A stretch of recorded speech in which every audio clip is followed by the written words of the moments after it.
Hello friends, నేను శరణ్యాని. ఇవాళ నీతో నాకు ఆ పని ఉంది. 6వ భాగం చదువుకుందాం. రాసిన వారు మీనా ముక్తేశ్వర్ గారు. అప్పటి నుంచి వర్క్లో జాయిన్ అయిపోయింది ఆకాంక్ష. ఆకాంక్ష వాళ్ళ అమ్మగారికి ఆపరేషన్ జరిగింది. వాళ్ళ తమ్ముడికి కాలేజ్ ఫీజులు కట్టేసింది. 3 నెలల కాలంలో ఇంటిని జప్తు చేశారు. బయటకు వచ్చి అద్దెంట్లో ఉంటున్నారు ఆకాంక్ష వాళ్ళు. తన తండ్రి ఫోటో ముందు నిలబడ్డ ఆకాంక్ష కళ్ళు తుడుచుకుంటూ, నాన్నగారు, ఎవరు ఎప్పుడు పెట్టని పందెంలో, ఏ ఆడపిల్ల పాల్గొలేని పందెంలో నేను గెలిచాను. అది తప్పో ఒప్పో నాకు తెలియదు, కానీ సాహసం చేసి మరీ పందెం గెలిచాను. మీరు నా వెనుకే ఉన్నారని నేను భావిస్తున్నాను నాన్న. అదే నా ధైర్యం. మీరే నా దైవం. నా జీవితంలో మీరు ఎలా ఓడిపోయారో కూడా నేను తెలుసుకుని తీరుతాను. ఎవరి వల్ల మీరు చనిపోయారో కూడా తెలుసుకుంటాను. అనిరుద్ వాళ్ళ ఆఫీస్కి వెళ్తున్నాను నాన్న. మాట తప్పను. నన్ను నేనే కాపాడుకోగలనని అనుకుంటున్నాను. మరీ దారుణం చేసేంత మూర్ఖులు మాత్రం కాదు అనిరుద్. ఆ నమ్మకంతోనే వెళ్తున్నాను నాన్న అని తండ్రికి చెప్పి ఆ రోజు ఆఫీస్కి బయలుదేరింది ఆకాంక్ష. ఆకాంక్షను ప్రలోభ పెట్టాలని ఎన్నో రకాలుగా ప్రయత్నిస్తూనే ఉన్నాడు అనిరుద్. ఆ రోజు ఎంతో విలువైన డైమండ్ సెట్ కూడా బహుమతి ఇవ్వాలని చూశారు. నేను ఉచితంగా ఏ గిఫ్ట్లు తీసుకోను సార్. మీరు నాకు ఇచ్చిన డబ్బులు కూడా నేను ఉద్యోగం చేసి తీర్చేస్తాను, అప్పు ఉంచుకోను అని ఖచ్చితంగా చెప్పింది ఆకాంక్ష. ఆఫీస్కి అప్పుడప్పుడు వస్తూ విలాసంగా గడిపేస్తారు అనిరుద్. తనే స్వయంగా రోజు రావటం మొదలుపెట్టాడు. ఆఫీస్లో శ్రీకృష్ణుడు భగవద్గీత సారాంశం ఉన్న పటం ఆఫీస్ రూమ్లో అనిరుద్ పర్మిషన్ అడిగి తగిలించింది ఆకాంక్ష. ప్రతిరోజు అక్కడ అగరొత్తులు వెలిగించి కృష్ణం వందే జగద్గురుం అంటూ శ్లోకం చదవడం అలవాటు చేసుకుంది ఆకాంక్ష. ఇలాంటివన్నీ నాకు నచ్చవు, కానీ నేను అలాంటి పందెం పెట్టినా కూడా నువ్వు గెలిచావు, అందుకే ఊరుకున్నాను అన్నాడు అనిరుద్ చిరాగ్గా.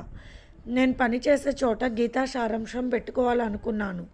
మనిషి జీవితమే భగవద్గీత పారాయణమని నా దృష్టిలో ఉంది సార్. ఏదో చిన్న కోరిక సార్ అన్నది ఆకాంక్ష.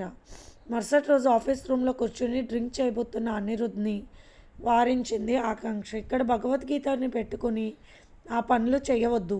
మీకు అలవాటు ఉంటే మీ రూమ్లోకి వెళ్ళండి, అంతేకాని అందరికీ కూడు పెట్టే భగవంతుడు ఉన్న ఈ ఆఫీస్ రూమ్లో ఇలాంటి పొరపాట్లు చేయకుండా అని చెప్పింది ఆకాంక్ష.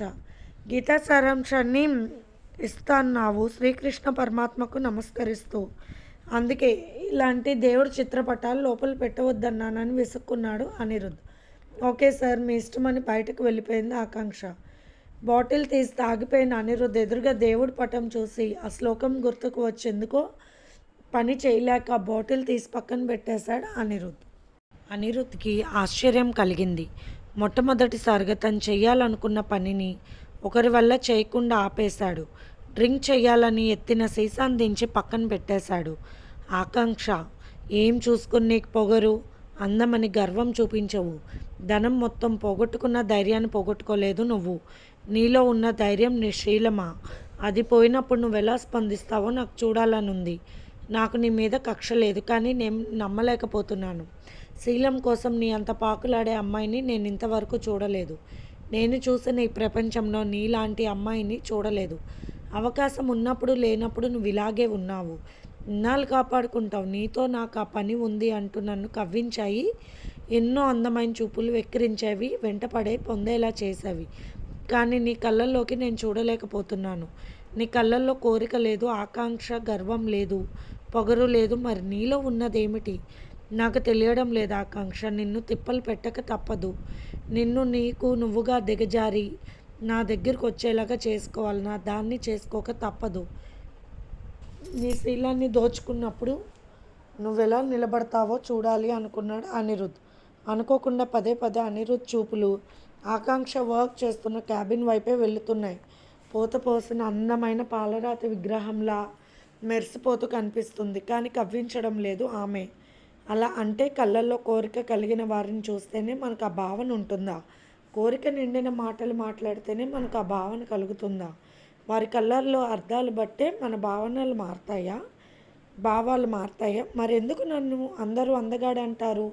ప్రత్యేకంగా రెడీ అయి వస్తున్నాను కేవలం ఆకాంక్ష చూపులు ఆసక్తిగా నాకు తగలాలని. అలా నా వైపు ఆసక్తిగా కళ్ళు తిరిగిన మరుక్షణం ఆమె జీవితాన్ని నేను ఆమె ఇష్టం లేకుండానే స్వీకరించగలను. వివిధ రకమైన ఆలోచనలతో అలాగే ఉండిపోయాడు అనిరుద్. అక్కడున్న అతి ఖరీదమైన వైన్ బాటిల్ కూడా అతనికి ఆకర్షణీయంగా కనబడడం లేదు. ఆకాంక్ష ఆలోచనల్లో ఉన్నాయి అతని మనసులో. గెలుపు అనేది నాకే సొంతం అనుకున్న మనస్తత్వం అనిరుద్ధ్ది. అలా నిజంగా ఇన్నాళ్ళు డబ్బుతో చాలా విషయాలు గెలిచేలా చేశారు చుట్టుపక్కల ఉన్నవాళ్ళు. తప్పదు మరి. వారు జీవనోపాధి, వారి అవసరం కొద్దీ అతని ఆశలను తీర్చేవారు. గర్వంతో గెలిచిన గెలుపు గెలిపే కాదు అన్న నిజం అనిరుద్ గ్రహించలేదు. ఆ అవకాశం ఆయనకి ఇంతవరకు రాలేదు.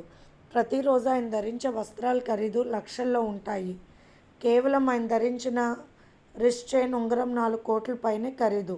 గొప్పతనంతో ఆకాశ పంచులలో నిలబడి అందలాలెక్కి ఆనందాలు స్వీకరిస్తూ అందరికన్నా నేను గొప్పవాడినని అరవాలనిపిస్తుంది అనిరుద్ మనసుకి ఎప్పటికప్పుడు. కానీ మొట్టమొదటిసారిగా ఆకాంక్ష విషయంలో తను గెలవడానికి ఒక అవకాశం కూడా కనిపించడం లేదు. కానీ ఆకాంక్ష తనకు కావాలి. ఒక్కరోజు కాదు, కనీసం తనకు మోసు తీరేంత వరకు కావాలి ఆకాంక్ష. ఆ విధమైన ఆలోచనలతో ఇబ్బంది పడుతూ ఉన్నాడు అనిరుద్. విక్రమార్క గారు ఫోన్ చేశారు. విదేశాల నుండి డీలర్స్ వస్తే నువ్వేం చేస్తున్నావు అనిరుద్? వెంటనే నువ్వు మీటింగ్ ప్లేస్కి వెళ్ళని తండ్రి ఫోన్ చేయడంతో అసలు లోకంలోకి వచ్చాడు అనిరుద్. అరే, నేను మొత్తం ఫైల్ సిద్ధం చేయలేదు, ఇప్పుడు ఎలా వెళ్ళగలను అనుకున్నాడు అనిరుద్. దాదాపు ఎన్నో కోట్ల లాభం వచ్చే అవకాశం చేజారిపోతుంది అనుకుని ఫైల్ కోసం వెదికాడు అనిరుద్. ఆకాంక్షకు ఫోన్ చేశాడు. అర్జెంటుగా ఈ ఫైల్ తీసుకునే హోటల్ తాస్కి వెళ్ళాలి, కానీ ఫైల్ కనిపించడం లేదన్నాడు చిరాగ్గా. ఫైల్ నా దగ్గరే ఉంది సార్, వర్క్ పూర్తి చేసేసాను, మీరు సమయానికి వెళ్ళగలుగుతారన్నది ఆకాంక్ష. ఈ వర్క్ ఎలా చేసావు నేను చెప్పలేదు కదూ అంటూ అందులో సంతకాలు చేస్తూ ఉన్నాడు హడావుడిగా అనిరుద్. నేను మన ల్యాప్టాప్ ఫైల్లో చూశాను సార్, ఈరోజు ముఖ్యమైన విషయాలు, అందువల్ల మీకు తెలియకుండా ఈ ఫైల్ మెసేజ్లు ఫిలప్ చేశాను. మీరు అన్నీ కూడా నాతో డిస్కస్ చేయడం జరిగింది కాబట్టి చేయగలిగాను అన్నది ఆకాంక్ష. థ్యాంక్ యూ, మీరు నాతో రండి అంటూ అక్కడికి వెళ్ళటానికి మీరు అర్జెంటుగా డ్రెస్ మార్చుకోండి అని చెప్పారు అనిరుద్. అక్కర్లేదు, నేను ఇలాగే వస్తానన్నది ఆకాంక్ష. ఓకే అంటూ చాలా ఫాస్ట్గా హోటల్ తాస్కి చేరుకున్నారు. కరెక్ట్ సమయానికి ఫైల్ సబ్మిట్ చేశారు. అక్కడ విదేశీ కంపెనీ వారు అడుగుతున్న ప్రశ్నలకు ఆకాంక్ష చాలా ఆసక్తికరమైన సమాధానాలు చెబుతూ ఉంటే అలాగే చూశాడు అనిరుద్. ఇన్ని తెలివితేటలు ఈ అమ్మాయికి ఎలా అనుకున్నాడు అనిరుద్. తిరిగి వచ్చేటప్పుడు కారులో ప్రశ్నించాడు అనిరుద్. ఈ విషయాలన్నీ నీకు ఎలా తెలుసు ఆకాంక్ష అంటూ. మా నాన్నగారు నాకు అన్ని విషయాలు చెబుతూ ఉండేవారు. ప్రతి కంపెనీ డీటెయిల్స్ గురించి, వాటి గురించి చాలా విషయాలు చెప్పేవారు. ఆయన మాట్లాడితే ఒక తెరిచిన పుస్తకంలా ఉంటుంది. అంత పర్ఫెక్ట్గా ఉంటాయి మా నాన్నగారు మాటలంటూ గర్వంగా చెప్పుకుంది ఆకాంక్ష. పైగా నాన్న నాతోనే ఉంటారంటున్న ఆకాంక్ష వైపు చూసి ఆశ్చర్యంగా అనుకున్నాడు అనిరుద్. ఎప్పటికప్పుడు మిమ్మల్ని కిడ్నాప్ చేసి వేరే చోటుకి తీసుకువెళ్ళి నా కోరిక తీర్చుకుంటే అన్నాడు ఒక రకంగా మత్తుగా చూస్తూ అనిరుద్. అందులో గొప్ప ఏముంది, నాకంటూ ఇష్టం లేకుండా మీరు సొంతం చేసుకున్న విషయం, అది మీ జ్ఞానానికి సంబంధించినది అంతే.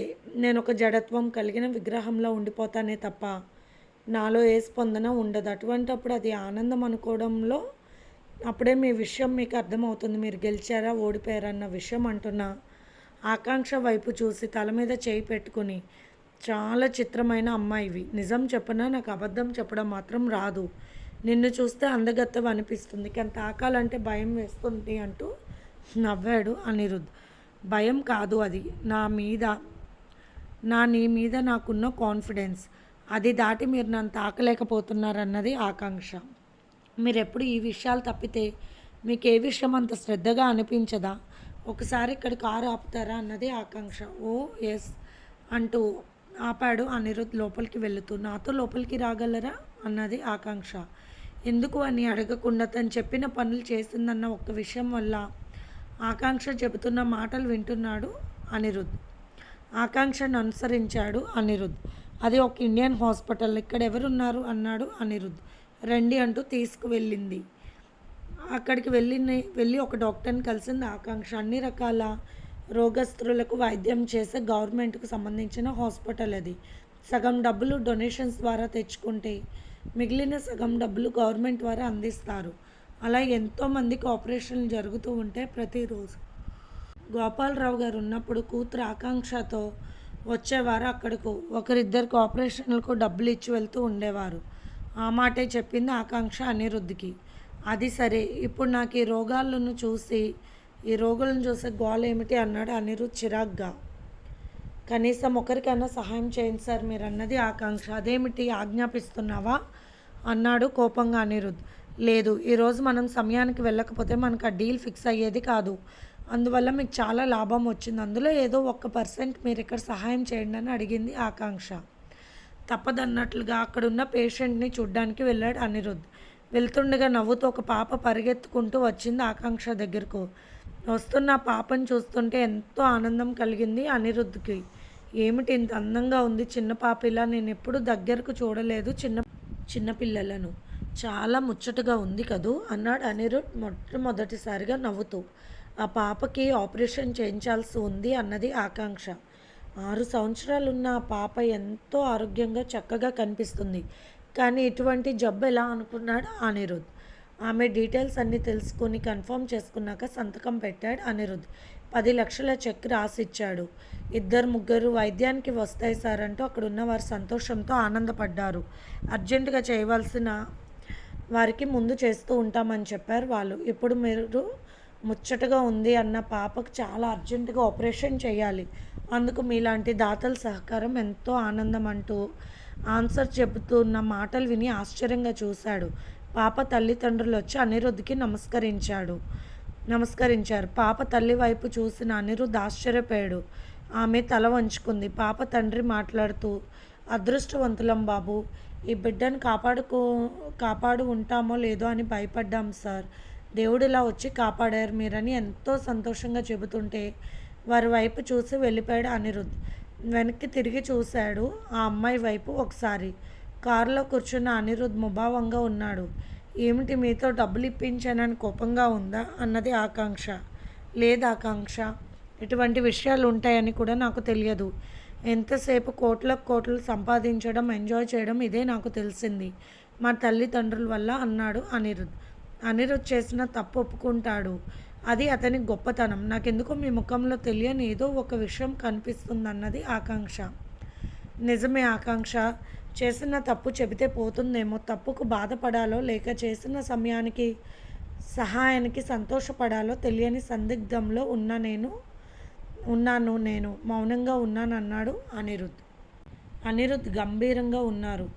ఆకాంక్ష ఏం చెప్తారని వింటూ ఉంది. ఇంతలో ఫోన్ వచ్చింది. ఎక్కడున్నారు డియర్, చాలా రోజులైంది నీ సంతకాలు నా ఫైల్ మీద వేసంటూ ఎంతో మత్తుగా మాట్లాడుతున్న అవతలి కంఠం నిజానికి చాలా మధురంగా ఉంది.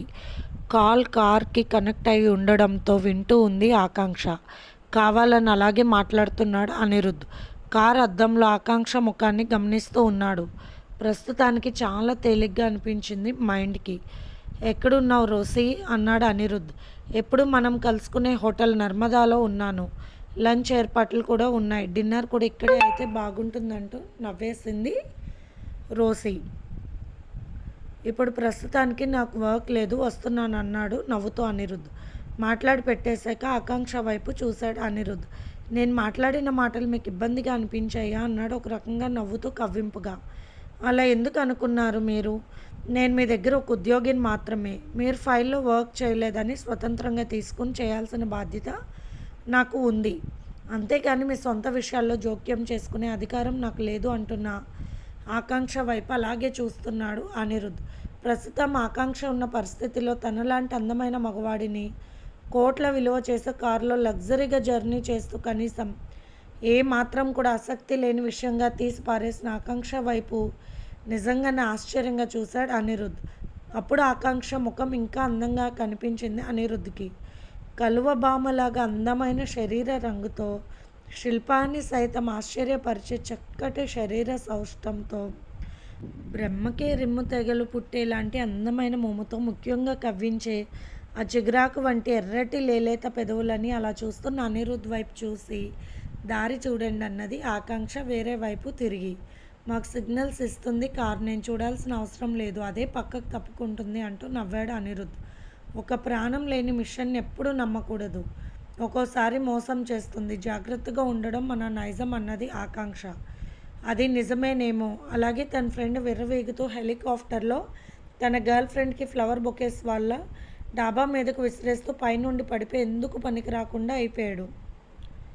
ఆ విషయాన్ని గుర్తు చేసుకున్న అనిరుద్ నిజమే ఈ మాట కూడా అని అనుకున్నాడు. ఖరీదైన వస్త్రాలు, ఖరీదైన నగలు అక్కర్లేదు. నిజమైన వజ్రం లాంటి నీ అందం ప్రత్యేకం అంటూ ఆకాంక్షను పొగిడాడు అనిరుద్. ఆఫీస్లో కాస్త కంటికి నదురుగా ఉన్న వాళ్ళని ఎంప్లాయీస్కి అపాయింట్మెంట్ చేసుకుంటారు కదా మీరు అంటూ నవ్వింది ఆకాంక్ష. ఇంతలో ఆకాంక్ష వాళ్ళ ఇంటి దగ్గర దింపాలంటే దింపేశాడు. ఒక చిన్న ఇంటి ముందు దిగింది ఆకాంక్ష. ఆ చుట్టుపక్కల ఉన్న వాతావరణం అంత శుభ్రం లేకుండా ఏదోలాగా ఉంది. అంత కోటీశ్వర్ల అమ్మాయి గోపాలరావు గారంటే తనకి తెలుసు. వ్యాపార నిమిత్తంగా ఎప్పుడూ వినడమే కానీ చూడలేదు. కానీ ఎంతటి వారో తెలుసు. అలాంటి వారి అమ్మాయి ఇలాంటి ఇంట్లో ఎలా సర్దుకుంటుంది? నిజంగా ఓర్పుకి జోహార్లు అనుకున్నాడు ఒక క్షణం. ఇది ఫ్రెండ్స్ ఇవాల్టి ఎపిసోడ్. రేపు ఇంకొక ఎపిసోడ్తో మేము ముందుకు వస్తాను. మీకు కనుక స్టోరీ నచ్చినట్లయితే లైక్ చేసి షేర్ చేసుకుని సబ్స్క్రైబ్ చేసుకోండి. అలాగే మన ఛానల్లో ప్రసారం అవుతున్న పాజిటివ్ థాట్స్ కూడా చదివి మీ అభిప్రాయాన్ని తెలియజేయండి.